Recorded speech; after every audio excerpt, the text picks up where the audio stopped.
This is This is a medium format film camera loaded with highly detailed ISO 25 film. And it takes photos like this. Right this way. Yes, gorgeous.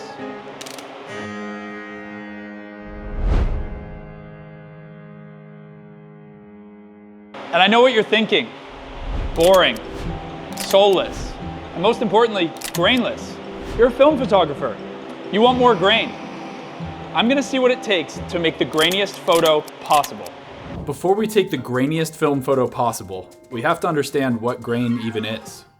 Physically on the film, there are balls of silver halide crystals that make the film light sensitive.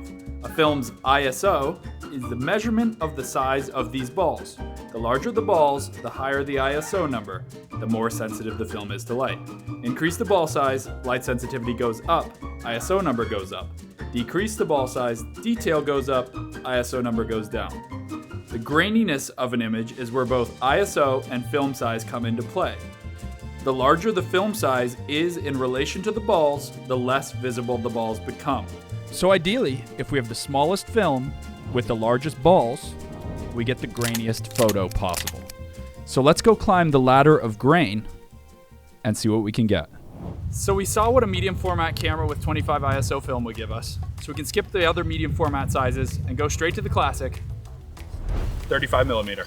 So I have 4 different film cameras with 4 different speed films, starting with 100, 200, 400, 800. Starting with 100 ISO.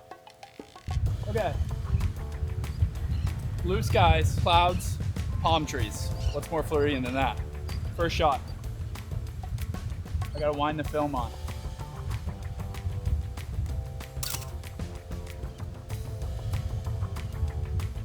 Gorgeous Canon squeak we hear there.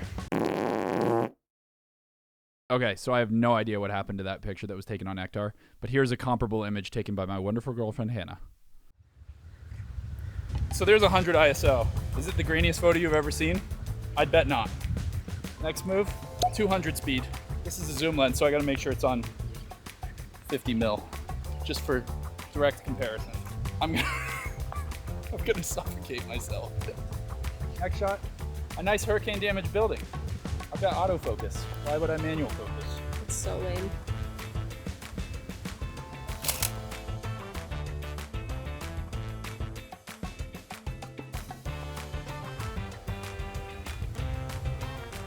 I'm gonna pass out. You hear this? This is from the future of 2002. That's fun. So this is Kodak Gold, 200 ISO. Is it the grainiest film ever? Probably not, but it is really cheap, so that's nice. And relatively low ISO. Good deal. Next level, 400 ISO. Yeah, it's a Leica, but this thing's a piece of crap. The shutter's not working exactly, so if there's a big black mark through the left side of the frame, it's not my fault. We have a wonderful family here that's definitely wanting to be photographed right now. I can't breathe. Do you mind? I'm just getting some good B-roll. F16, Your are you triple serious chin right now? The straps are suffocating your neck. I'm well aware I can't fucking breathe. Beach landscape, here we go.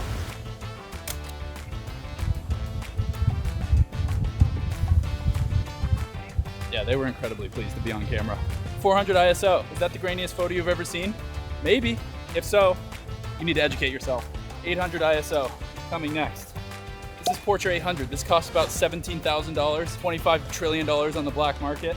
So I'm just gonna rip through a roll and just see what happens. Here's my vision. I'm seeing perfect pink house in between 2 damaged houses. This is the classic story of don't let other people hold you back from being the brightest star you can be. I'm pink and beautiful, and my neighbors are ugly and stupid. So take a step back, please.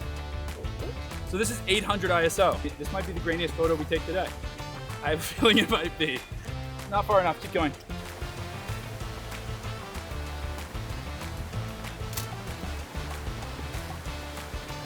I'm gonna take it again because I forgot to wind onto the first frame, so none of those pictures took.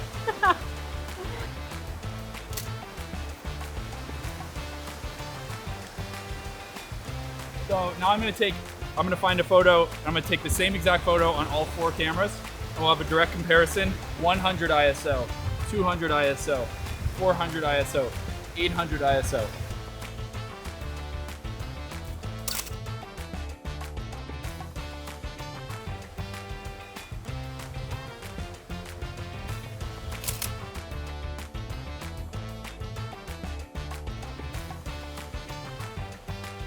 Bruh. Okay, I better take another one because this Leica is broken.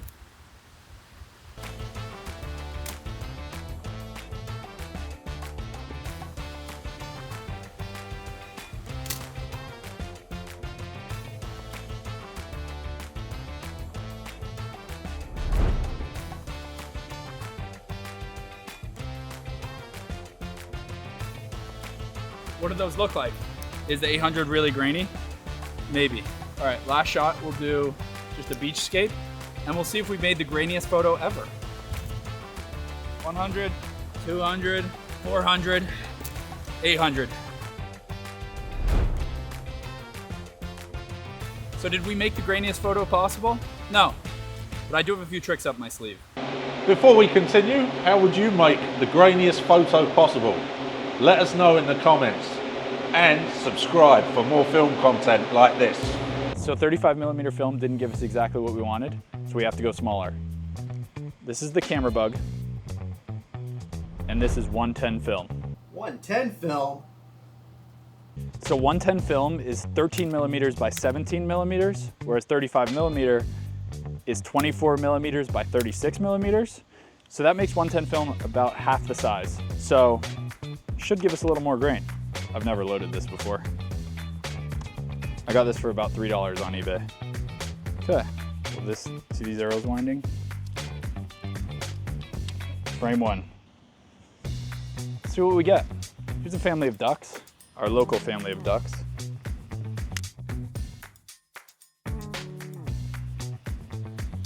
It's a really quiet shutter. It's like very plasticky. Let's try one more. Let's double wind. Let's get the lake.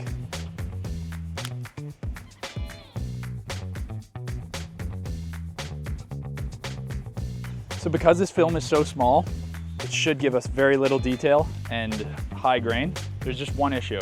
110 film only comes in, oh my God. Hello, friend. Hello, friend.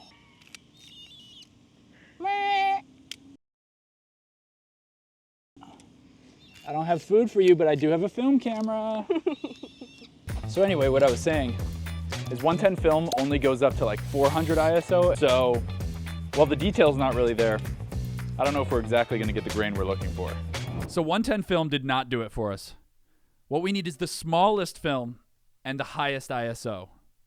Balls. So let's go see what that entails. So to get the highest possible ISO, we have to go back to black and white. This is Ilford Delta 3200 ISO film. And to get the smallest possible frame size, I've got here the Lomography Oktomat. This camera has 8 lenses and takes 8 photos on a single 35mm piece of film. That makes each individual photo 8 times smaller than 35mm. Compared to where we started on 6x7 medium format with ISO 25 film, this photo will be 36 times smaller and 128 times more light sensitive. So I've loaded the film, started up the fan, and brought back our trusty model. So now I present to you our version of the grainiest film photo possible. Ready? And action!